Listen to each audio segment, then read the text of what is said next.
Yang di dalam dompet tersebut, di dalam tas tersebut dia simpan minyak misik. Wa kulluhum ya'jibu yu'jibuhu rihuhu, di mana semua orang yang di sekitarnya tadi, kawan-kawannya, sahabat-sahabatnya, suka dengan aroma minyak misik tersebut. Ya. Al-Imam Ibnu Qayyim rahmatullah alaihi ketika menerangkan makna hadis ini, ya, wa innama mathala dzalik, tidak lain Rasulullah sallallahu alaihi wasallam memberikan perumpamaan orang yang berpuasa seperti apa tadi? Orang yang punya minyak misik. Di mana minyak misiknya dia simpan? Di sebuah tempat yang istimewa. Tempat, ya, tas kecil, dompet kecil. Minyak misik itu barang berharga. Tidak sebagaimana minyak misik yang ada zaman sekarang. Kalau minyak misik zaman sekarang itu diproduksi secara massal. Ya, walaupun mungkin harganya zaman sekarang juga tinggi, karena minyak misik sekarang ya itu bukan murni minyak misik, sudah ada proses kimia. Beda kalau minyak misik zaman dahulu. Minyak misik itu dibuat dari mana? Darah kijang. Dibuat dari darah kijang. Artinya ketika ada kijang ditangkap, ya, kijang ditangkap, nangkapnya saja sudah susah. Mungkin kalau mau nangkap, mau dimakan, mungkin tinggal diburu ya. Nah, ini nangkap bukan untuk dimakan. Berarti bagaimana biar bisa tertangkap hidup-hidup. Ya. Setelah ditangkap, itu kulit perutnya, bagian perutnya, ya, nanti diikat, yang dekat pusarnya itu diikat. Setelah diikat, nanti diapakan lagi? Dilepas lagi, bukan disembelih. Dilepas lagi. Suruh apa? Suruh liar lagi. Ya. Suruh lari ke sana kemari. Nanti ketika sekian lama, ikatan yang tadi di perut, ya, kijang tersebut akan menggumpal. Itu yang namanya minyak misik, yang aromanya luar biasa, sehingga nyarinya saja susah. Ya, betul-betul istimewa dan aromanya luar biasa memang. Ya, itu minyak misik yang asli itu seperti itu.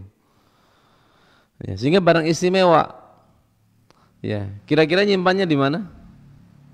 Ya, tadi disebutkan oleh Rasulullah SAW di sebuah tas, di sebuah dompet. Kira-kira kalau kita nyimpan barang istimewa, kita masukkan ke dompet, dompetnya dimasukkan di mana? Ya, kita aja yang duitnya duit kecil ya, ya, benda dimasukkan ke dompet, dompetnya diumpetin kan gitu ya. Ya, dompet diumpetin. Ya, enggak naruh sembarangan. Begitu pula minyak misik yang sudah dimasukkan ke sebuah tempat tadi, tempatnya enggak akan, ya, ditaruh sembarangan. Artinya apa? Diumpetin. Ya, di dalam baju kita misalkan. Nah, Rasulullah SAW memberikan perumpamaan orang yang berpuasa itu seperti itu. Kenapa? Diumpamakannya oleh Rasulullah SAW seperti pemilik minyak misik. Kata Al-Imam Ibnu Qayyim, li'annaha makhbu'ah masturah, ya, dikarenakan yang namanya minyak misik itu makhbu'ah tahta thiyab, ya, itu tadi disembunyikan di dalam apa? Baju. Ka'ada hamil misk, seperti kebiasaan orang punya minyak misik, disembunyikan di mana? Di dalam bajunya. Masurah an a'yunin nas, ya, tidak bisa dilihat oleh siapa? Orang lain. tidak bisa dilihat oleh orang lain. Wakala asyam, demikian pula puasa. Puasa sih bisa dilihat enggak? Ya. Kalau kita siang hari bulan Ramadan ada 2 orang bertemu dengan kita, ya, apa kita bisa menghukumi orang tersebut secara pasti lagi puasa? Kan nggak bisa. Artinya namanya puasa itu rahasia antara pelakunya dengan Allah Ta'ala. Ya, kita nggak bisa menilai orang ini puasa atau tidak. Ya, kalau lihat di siang hari di bulan Ramadan ada orang lemas misalkan, ya kelihatan lemas, ya nggak bisa langsung kita hukumi oh ini puasa. Kemudian yang seger oh ini nggak puasa. Ya, di bulan Ramadan kok kurus misalkan, padahal bulan-bulan sebelumnya gemuk misalkan. Gak bisa kita hukumi oh ini lagi puasa nih karena kurus, kan gak mesti ya, barangkali cacingan, ya, penyakit yang lain. Ini puasa, sesuatu yang tersembunyi, sirun bainal abdi wa rabbihi, rahasia antara seorang hamba dengan Rabbnya. Itu puasa, ya. Hakikat puasa kita nggak bisa tahu, ya. Sebenarnya dia puasa atau tidak, walaupun kita berhusnudzon, ya, kepada kaum muslimin di bulan Ramadan yang berpuasa. Namun secara umum, apalagi di luar bulan Ramadan, lebih samar lagi. Ada orang puasa sunnah misalkan, atau ada ibu-ibu mengqadha, dia punya hutang di bulan Ramadan, dia berpuasa. Gak bisa kita langsung lihat oh ini puasa ini gak bisa. Sehingga namanya puasa itu apa? Sesuatu yang tersembunyi, layaknya minyak misik. Tapi minyak misik bersamaan dia tersembunyi, orang-orang di sekitarnya merasakan apanya? Aromanya, wanginya. Dia tersembunyi gak kelihatan. Namun pemilik minyak misik yang tadi disembunyikan, walaupun nggak dipakai, cuma disembunyikan, orang di sekitarnya sudah bisa merasakan wanginya, suka dengan aromanya, sehingga suka duduk dengan orang tersebut, bisa mengambil manfaat dari wanginya minyak misik walaupun tersembunyi. Demikian pula harusnya orang yang berpuasa. Walaupun puasanya tersembunyi, akan tetapi orang-orang yang di sekitarnya akan suka duduk dengan dia. Kenapa? Karena harusnya tindakan dia, ucapan dia itu kedudukannya seperti minyak misik. Orang puasa seperti pemilik minyak misik, puasanya harusnya seperti misik, walaupun dia tersembunyi, punya aroma. Begitu pula perbuatan orang yang berpuasa, ucapan orang yang berpuasa harusnya seperti aroma minyak misik. Jadi misik walaupun tersembunyi ada aromanya. Harusnya orang yang berpuasa juga sama, walaupun puasanya tersembunyi, perbuatannya, ucapannya seperti aroma minyak misik. Itu harusnya, karena yang namanya as-shaim, kata Ibnu Qayyim, itu man shoma jawarihahu anil atham. Hakikat orang yang berpuasa itu orang yang menahan anggota badannya dari perbuatan dosa. Ya, puasa itu kalau dalam bahasa Arab namanya shaim, shoma. Asal artinya menahan. Ya. Jadi orang yang berpuasa itu orang yang menahan, ya, fisiknya dari berbuat dosa. Dia tahan tangannya untuk tidak berbuat dosa, dia tahan kakinya untuk tidak berbuat dosa, dia tahan matanya untuk tidak berbuat dosa, dia tahan telinganya untuk tidak berbuat dosa. Wa shama lisanahu an qawliz zur wal kadhib wal fuhsh. Orang yang juga menahan lisannya dari ucapan kotor, ucapan jelek, ucapan yang tidak bermanfaat, dia tahan lisannya.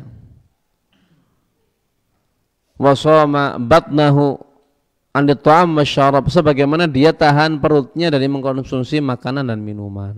Jadi tidak sebatas menahan apa? Makan dan minum. Ya betul, itu bagian dari puasa. Dia tahan dirinya, perutnya untuk apa? Mengkonsumsi makanan dan minuman.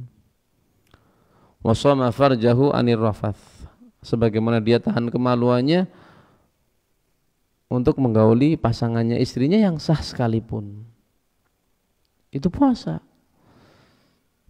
Jadi bukan cuma nggak makan, nggak minum. Ya betul, itu bagian dari puasa. Namun hakikat puasa itu lebih daripada itu. Fa in takallam lam yatakallam bima yajrah shaumahu. Kalaupun dia harus berucap, dia akan berucap dengan ucapan yang tidak merusak puasanya. Wa in fa'ala lam yaf'al bima yufsidu shaumahu wa yajrah shaumahu. Kalaupun dia harus berbuat, melakukan tindakan, dia tidak melakukan tindakan yang akan merusak puasanya. Itu harusnya atau idealnya orang yang berpuasa seperti itu.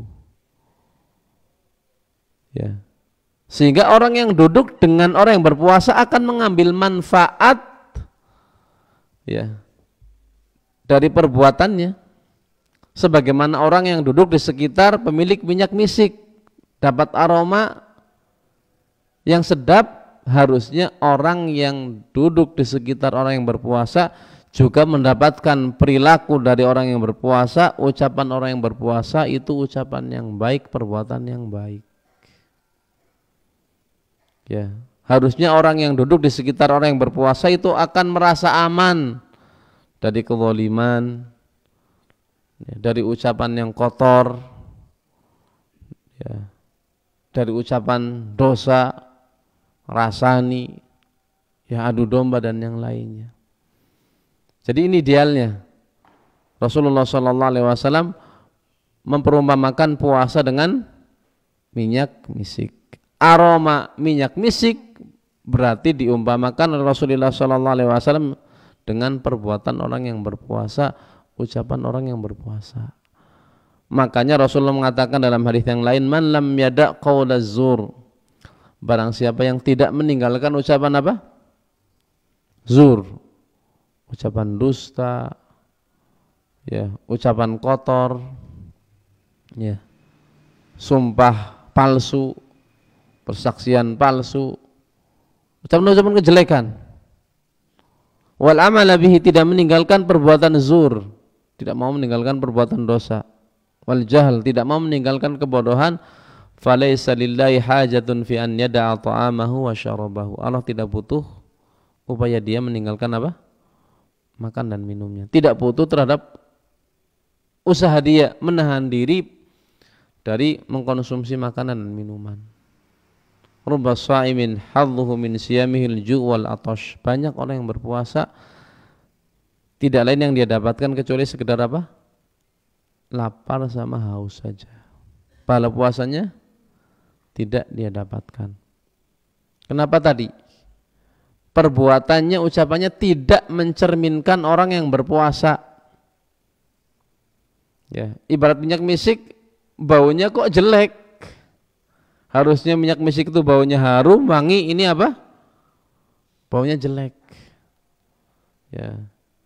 Sehingga yang namanya puasa itu melatih kita untuk memiliki akhlak yang baik. Ya, perangai yang baik. Sehingga yang namanya ibadah dalam agama kita punya kaitan yang begitu erat terhadap perangai kita, terhadap akhlak kita. Ya, ini kebanyakan ibadah dalam agama kita punya pengaruh terhadap akhlak. Ya, salat pengaruhnya begitu besar terhadap akhlak seseorang. Kalau seandainya salatnya baik, salatnya benar, maka secara otomatis akhlaknya akan baik. Ya. Itu berbanding lurus. Kenapa? Karena Allah mengatakan innas salata tanha 'anil fahsya wal munkar. Sesungguhnya yang namanya salat itu apa? Akan mencegah pelakunya dari perbuatan keji dan Mungkar. Akhlak yang jelek termasuk kemungkaran. Perangai yang jelek kemungkaran. Biasa berucap dengan ucapan yang kotor, kemungkaran. Sehingga kalau orang yang rajin sholat, namun perangainya masih jelek, ya, ini butuh dikoreksi kembali. Ya, jangan-jangan sholatnya ada yang kurang. Ya, sehingga namanya ibadah itu erat sekali kaitannya dengan apa? Dengan masalah akhlak. Sedekah misalkan, begitu erat kaitannya dengan masalah akhlak. Allah mengatakan dalam Al-Quran, ya ayyuhalladzina amanu la tubtilu shadaqatikum bil manni wal adha. Wahai orang-orang yang beriman, janganlah kalian batalkan pahala sedekah kalian dengan apa? Dengan mengungkit, dengan menyakiti orang yang diberi sedekah. Ya. Ini dikaitkan dengan akhlak. Ketika dia bersedekah namun diiringi dengan akhlak yang jelek. Dia ngasih namun nyakiti orang yang dikasih. Di zaman sekarang, ya, naudzubillah, nasallahu salam wal afiyah. Begitu mudahnya seorang terkadang menggugurkan bala sedekahnya. Ngasih sedikit aja diupload di media sosial, difoto, ya. Padahal ngasih barang mungkin tidak seberapa. Kira-kira yang dikasih tersakiti tidak? Semua orang bisa melihat, misalkan di foto, ya, di-upload di Facebook, di mana lihat, nih donasi saya. Ya mungkin orang yang dikasih tersakiti.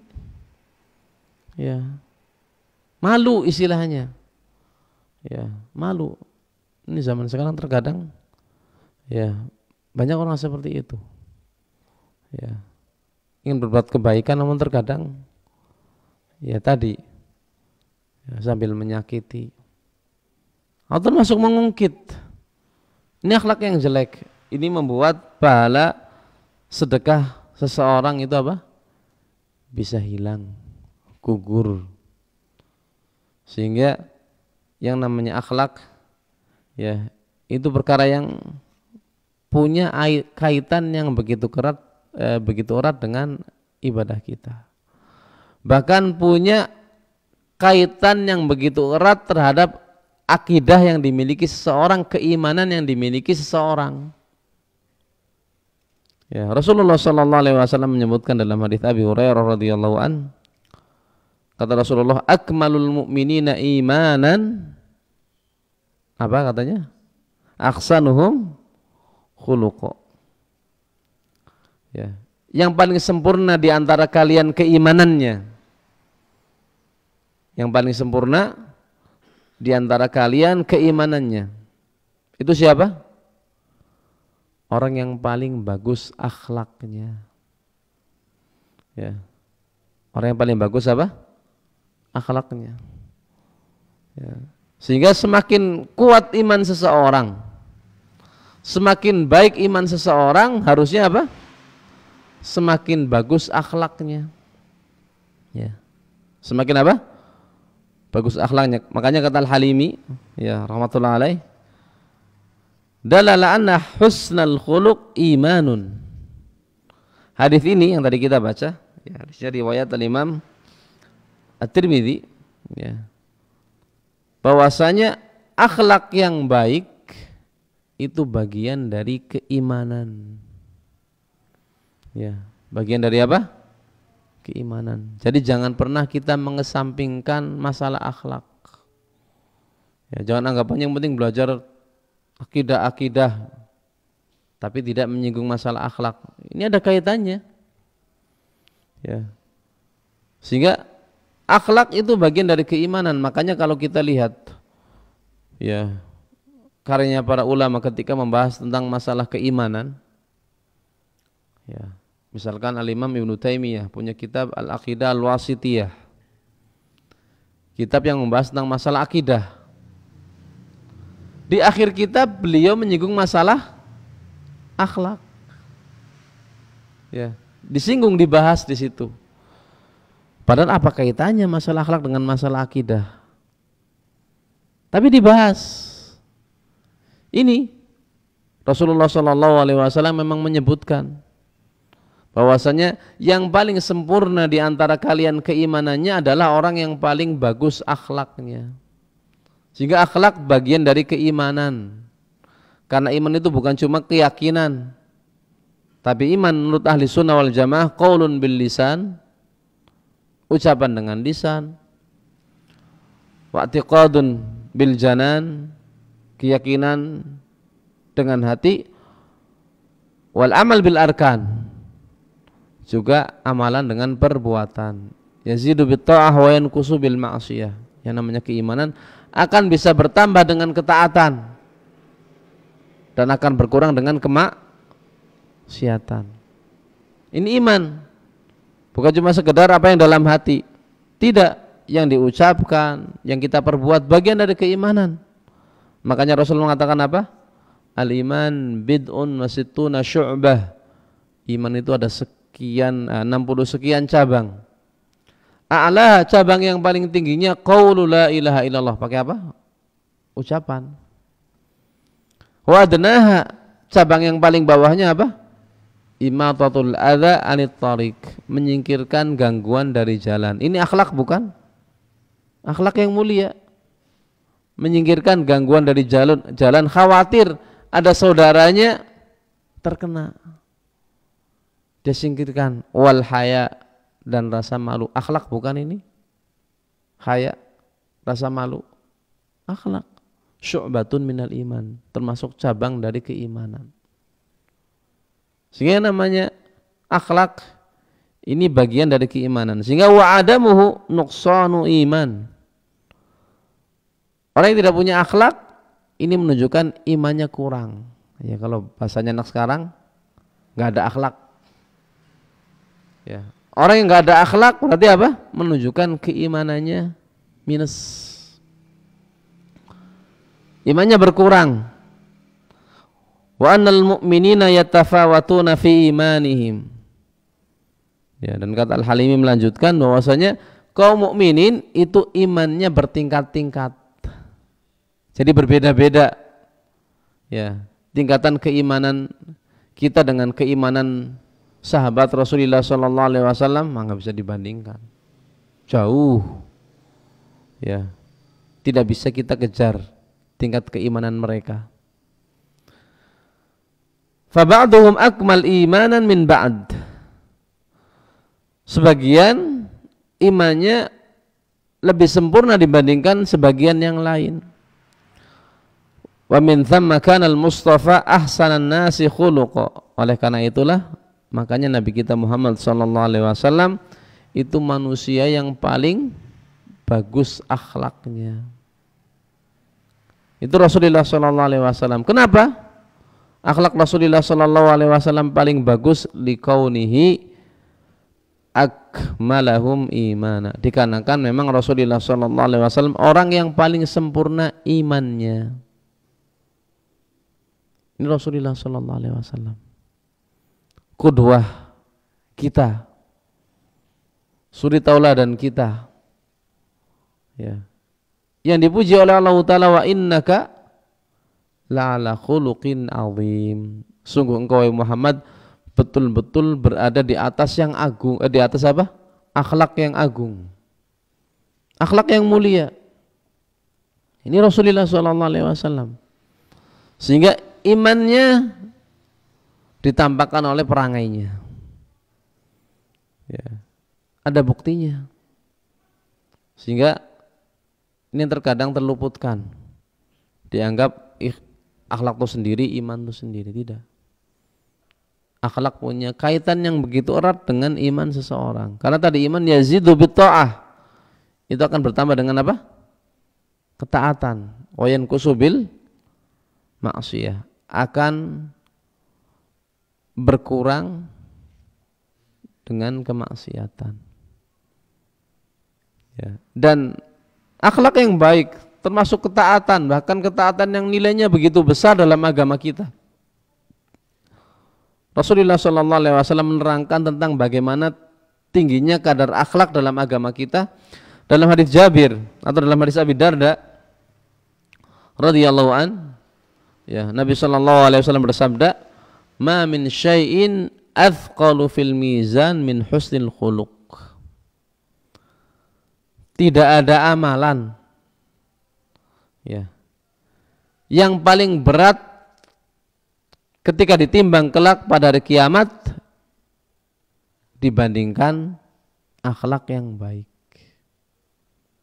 Ya. Tidak ada sebuah amalan yang timbangannya begitu berat kelak pada hari kiamat dibandingkan akhlak yang baik. Sehingga amal-amal kita kelak akan ditimbang. Ya. Ini harus kita yakini bahwasanya kelak amal kita yang kita kerjakan di dunia, walaupun di dunia ini amal kita suatu yang apa? Yang abstrak, maknawi, nggak mungkin bisa ditimbang gitu ya. Namun kelak pada hari kiamat Allah Ta'ala akan timbang amal-amal kita. Wallahu ala kulli syai'in qadir.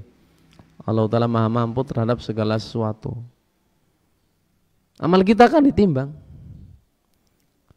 Yang kita sering mendengar ya, faman thaqulat mawazinu fahuwa fi 'ishatir radiyah. Barang siapa yang timbangan kebaikannya apa? Lebih berat dibandingkan timbangan apa? Kejelekannya. Maka fahuwa fi 'ishatir radiyah. Dia mendapatkan kehidupan yang apa? Diridhoi. Wa man khaffat mawazinu, sebaliknya barang siapa yang timbangan kebaikannya ringan, kalah dengan timbangan kejelekannya, fa ummuhu hawiyah, maka tempat kembalinya adalah hawiyah. Wa ma adraka ma hiya, tahukah kalian apa itu hawiyah? Narun hamiyah, api yang membakar, neraka yang menyala-nyala. Ya, sehingga amalan kita, kebaikan kita akan ditimbang, dan di antara amalan yang paling berat timbangannya kelak pada hari kiamat adalah akhlak yang baik. Akhlak yang baik. Ya, sehingga ya yang namanya akhlak itu punya kaitan yang begitu erat dengan apa? Dengan keimanan. Iman itu yazidu bita'ah, akan bertambah dengan ketaatan, dan akhlak yang mulia termasuk bagian dari ketaatan, bahkan nilainya begitu besar. Rasulullah SAW mengkabarkan kepada kita bahwasanya apa? Akhlak ketika ditimbang kelak pada hari kiamat itu memiliki bobot yang begitu berat. Ya. Sehingga tidak sepantasnya bagi seorang muslim untuk melupakan bahwasanya akhlak itu bagian dari keimanan. Ya. Berarti butuh dipelajari agar kita bisa berusaha untuk memiliki akhlak tersebut. Karena akhlak itu apa? Pemberian dari Allah. Sebagaimana apa? Sebagaimana rizki pemberian dari Allah Ta'ala. Namun walaupun kita yakin rizki itu sudah ditakdirkan, itu pemberian dari Allah Ta'ala, namun kita nyari tidak? Nyari tidak? Nyari kan ya? Ya. Kira-kira kalau ada orang yang nganggur, malas-malasan, nggak mau mencari rizki, kemudian dia beralasan, ditakdir naiki. Ya. Sudah dibagi rizki itu, saya nggak mau nyarilah. Kira-kira dicela tidak? Dicela tidak? Ya dicela. Beralasan dengan takdir, mengatakan rezeki kan sesuatu yang sudah ditetapkan oleh Allah Ta'ala. Kalau itu ditakdirkan jadi milik saya, ya akan terluput dari saya. Sudahlah, saya di rumah saja, saya di masjid saja, ibarat terus. Saya mau di rumah saja, nggak mau saya mencari rezeki, mencari ma'isyah, berusaha, bekerja. Ya, kan dicela. Ya, dicela. Kenapa? Karena rezeki kan rahasia Allah Ta'ala. Kita nggak tahu rezeki kita banyak atau sedikit. Di mana Allah turunkan rezeki untuk kita, kita nggak tahu. Makanya kita keluar usaha. Pengennya dapatnya banyak tidak? Pengennya kan dapatnya banyak begitu ya. Sehingga ada usaha. Karena kita nggak tahu rezeki kita tuh berapa. Begitu pula harusnya berkaitan dengan akhlak. Walaupun akhlak itu apa? Pemberian dari Allah Ta'ala, namun kita nggak tahu akhlak-akhlak apa saja yang Allah berikan kepada kita.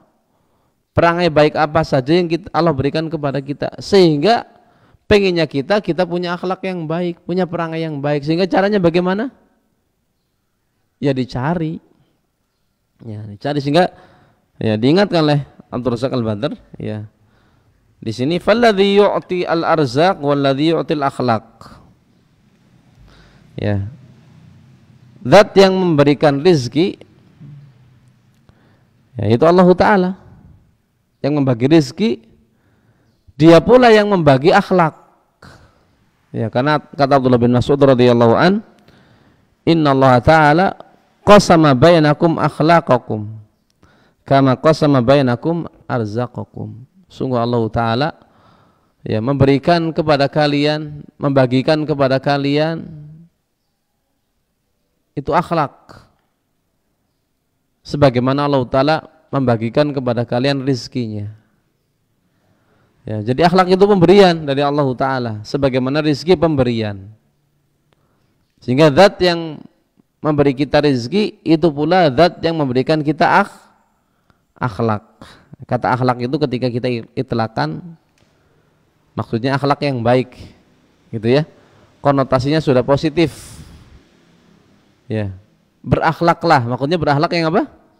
Baik, walaupun sebenarnya ada akhlak yang jelek ya. Ini kalimat seringnya begitu ya. Kata bau konotasinya apa? Kan negatif gitu ya. Berarti baunya nggak sedap. Kamu bau lah sana. Padahal kan mungkin bisa bau wangi. Ya. Tapi kata bau ketika diitlakan, ya itu konotasinya jelek. Sementara kata akhlak ketika diitlakan konotasinya baik. Sehingga ketika Ibnu Mas'ud mengatakan, sesungguhnya Allah lah yang membagi akhlak kepada kalian. Maksudnya akhlak yang apa? Baik. Sebagaimana Allah lah yang memberikan kepada kalian rizki.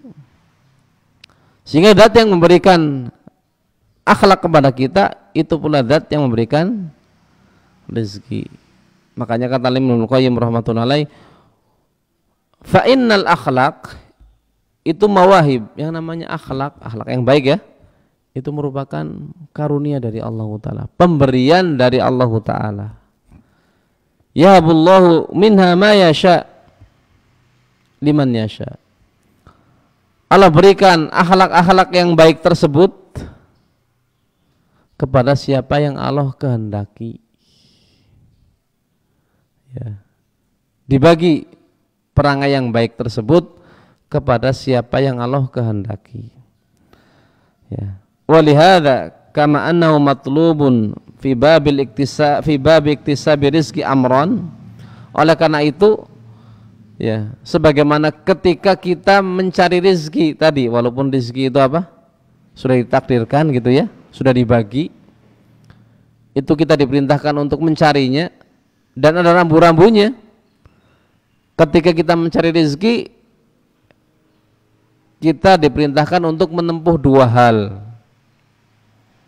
Apa saja? Yang pertama, al-luju ilallah fi taysirihi, minta kepada Allah Ta'ala agar dimudahkan untuk mencari rizki. Sering nggak kita berdoa seperti itu? Minta dimudahkan rizkinya, minta dilancarkan rizkinya. Sering tidak? Ya, kan sering ya? Ya. Ini juga dalam masalah rizki betul. Ketika kita diperintahkan untuk mencari rizki, kita minta kepada Allah Ta'ala agar dimudahkan. Wa tawakkul alaihi fi iktisabihi, kita diperintahkan untuk memasrahkan segala urusan kita, memasrahkan hasilnya hanya kepada Allah. Yang penting kita minta apa? Minta dimudahkan. Ini yang pertama. Yang kedua, cuma minta tok rizki sama usaha. As-sa'yu fi talabi rizki min wujuhi al-masyru'ah al-mubahah. Kemudian setelah kita berdoa, kita juga usaha berusaha mendapatkan rezeki dengan cara yang diperbolehkan. Sehingga orang ketika mencari rezeki, ingin dapat rezeki yang banyak, dua cara ini dia tempuh. Fakadzalika fi babil akhlaq, harusnya demikian pula dalam masalah akhlak. Ya, pernah nggak kita minta akhlak kita diperbaiki? Ya, kan jarang mungkin ya. Ya, semoga jamaah sih tidak. Sebagian orang yang diminta cuma apa? Rizki terus, dimudahkan rizkinya, dilancarkan rizkinya. Tapi minta akhlak yang baik, ini jarang. Ya, sebagian manusia jarang. Tidak mau meminta kepada Allah Ta'ala, padahal akhlak dan rizki sumbernya sama. Ya, sumbernya sama. Dari mana? Dari Allah Ta'ala. Ya. Sehingga ketika kita sering meminta rizki dimudahkan, ya, rizki kita, harusnya kita juga sama, minta kepada Allah Ta'ala agar kita diberi akhlak yang baik, akhlak yang mulia. Ini yang pertama, cara yang pertama. Yang kedua, cukup doa tok. Dalam cari rezeki cukup doa tok tidak? Kan enggak, diiringi usaha. Begitu pula dalam masalah akhlak. Butuh upaya, butuh usaha. Bagaimana agar kita bisa memperbaiki akhlak-akhlak kita. Ya. Sehingga ada upaya. Jangan sampai sebagaimana sebagian ucapan orang, wis watek ngurek. Kalau sudah watek itu apa? Seolah nggak bisa dirubah. Ya. Ada orang punya watak jelek. Ya, dia tahu wataknya jelek, bukan berarti apa? Ah, ini watek lah, biarin. Ada upaya harusnya. Dia berdoa meminta kepada Allah Ta'ala agar watak jeleknya tersebut, kalau watak sih biasanya kalau dalam bahasa Jawa kan konotasinya jelek ya. Ya, watak lah. Wataknya emang kayak. Ya. Ini ya konotasinya jelek. Wataknya itu jelek. Ya, namun ketika dia mengatakan wis watak, seolah punya anggapan nggak bisa dirubah. Tidak seperti itu. Yang namanya akhlak betul pembagian dari Allah Ta'ala. Berarti apa? Ketika kita ingin punya akhlak yang baik, ya minta kepada Allah Ta'ala. Juga ada upaya, usaha bagaimana agar akhlak kita itu baik. Ya, bukan berarti apa? Wataknya sudah seperti itu. Ya sudah. Ya, ini keliru tentunya. Ada upaya bagaimana agar bisa merubah watak jelek kita. Akhlak jelek kita menjadi akhlak yang baik, sehingga ya agama kita menganjurkan kepada kita agar kita memiliki akhlak yang baik. Pahalanya pun begitu besar, dan itu yang dicontohkan oleh Rasulullah SAW. Sehingga butuh kita pelajari seperti apa sih akhlak Rasulullah SAW. Ya. Bagaimana kita mau punya akhlak yang baik kalau seandainya kita tidak mau mempelajari akhlak Rasulullah SAW. Ya. Karena agama kita agama yang sempurna. Kita diperintahkan untuk apa? Memiliki akhlak yang baik. Seperti akhlak yang baik, ya, berbeda-beda. Ketika kita bermuamalah dengan orang tua kita, ada akhlak tersendiri. Ketika kita berinteraksi dengan tetangga, ada akhlak tersendiri. Ketika kita berinteraksi dengan penguasa kita, pemerintah kita, ada akhlak tersendiri. Kita berinteraksi dengan masyarakat secara umum, ada akhlak tersendiri. Bermuamalah, berinteraksi dengan orang yang lebih tua, ya, dibandingkan diri kita, ada akhlaknya. Bermuamalah dengan orang yang di bawah kita secara umur, ada akhlaknya.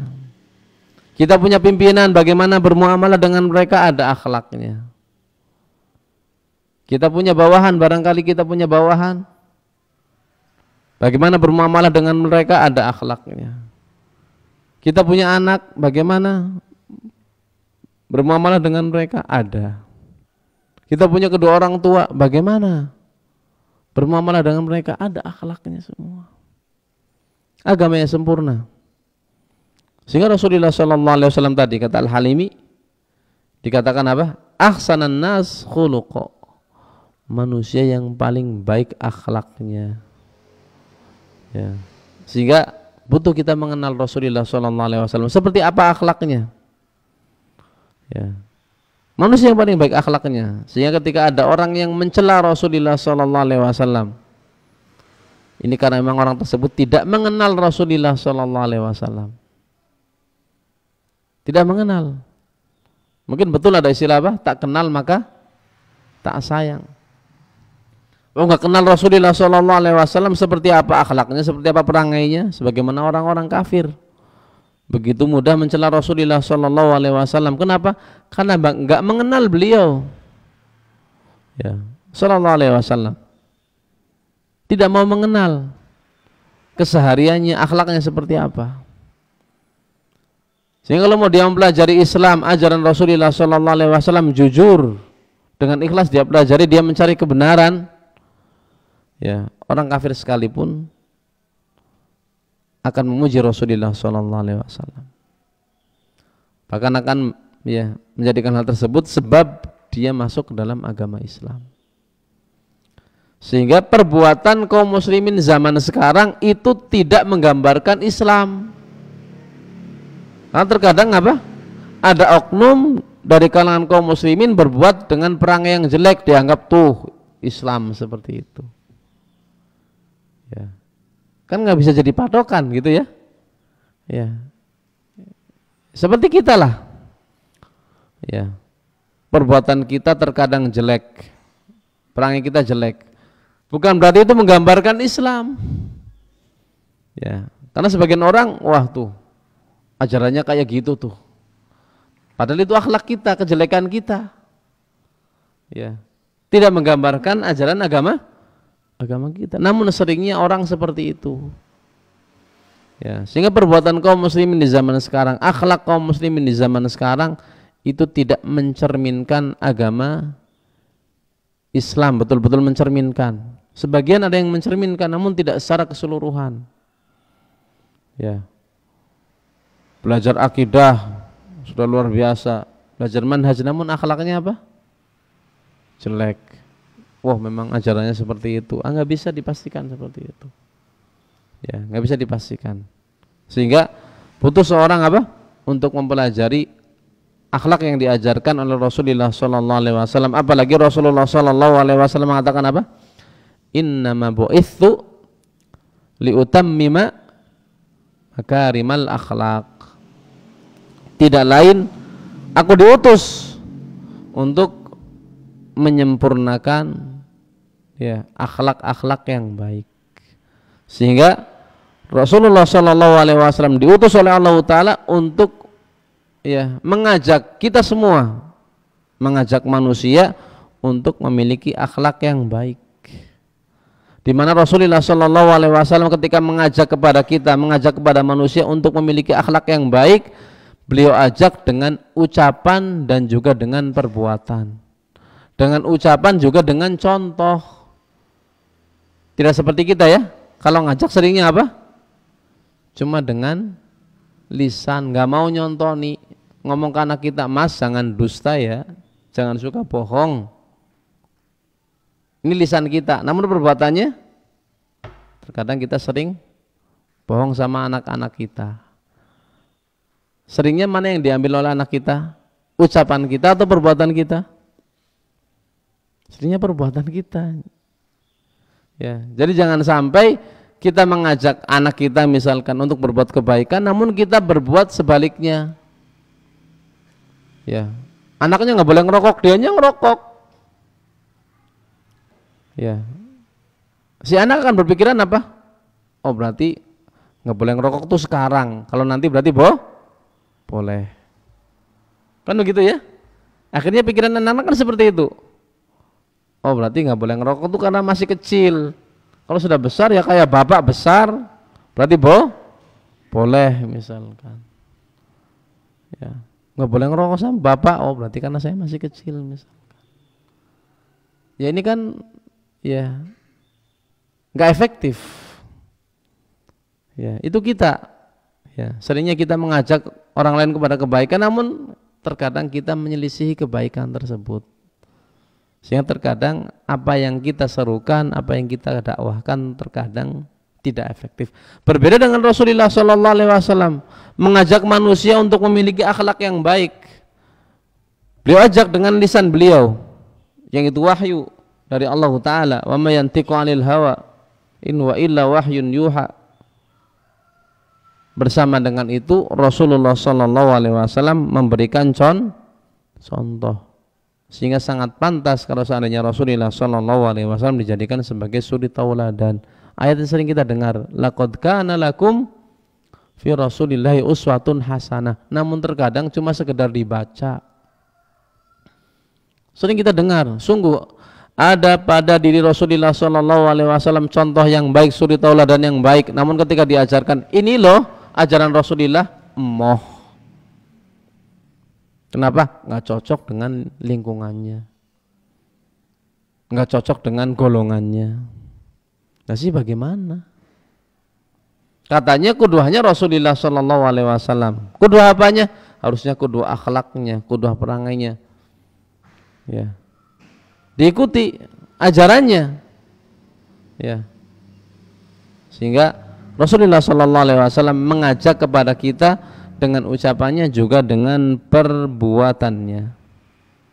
Itu Rasulullah SAW, sehingga pentingnya bagi kita untuk mempelajari akhlak-akhlak Rasulullah SAW agar tadi kita diperintahkan untuk punya usaha untuk memiliki akhlak yang baik tersebut.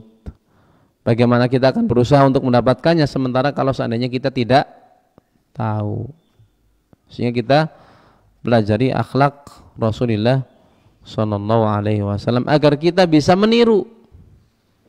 Paling tidak punya keinginan terlebih dahulu untuk bisa memiliki akhlak seperti itu. Kalaupun seandainya belum sanggup untuk memiliki akhlak yang baik, paling tidak kita punya keinginan.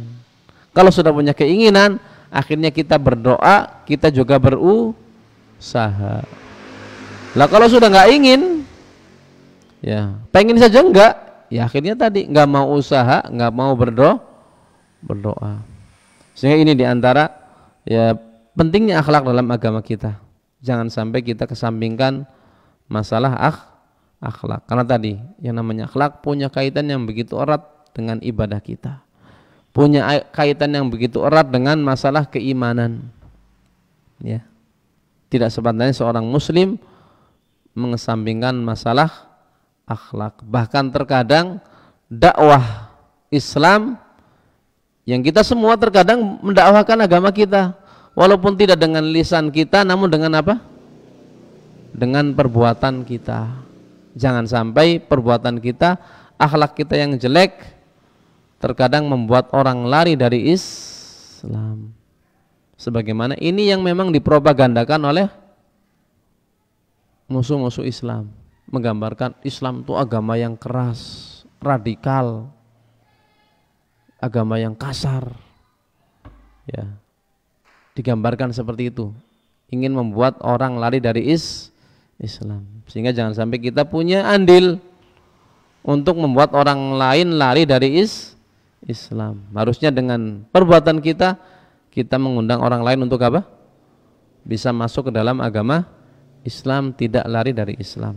Ini yang mungkin bisa kita baca pada kajian pagi hari ini. Insyaallah kita baca lagi pada kesempatan-kesempatan yang lain biidznillah taala. Kita cukupkan. Wa sallallahu nabiyana Muhammadin wa ala alihi wa sahbihi wa sallam. Subhanakallahumma wa bihamdik asyhadu an la ilaha illa anta astaghfiruka wa atubu ilaik. Assalamualaikum warahmatullahi wabarakatuh.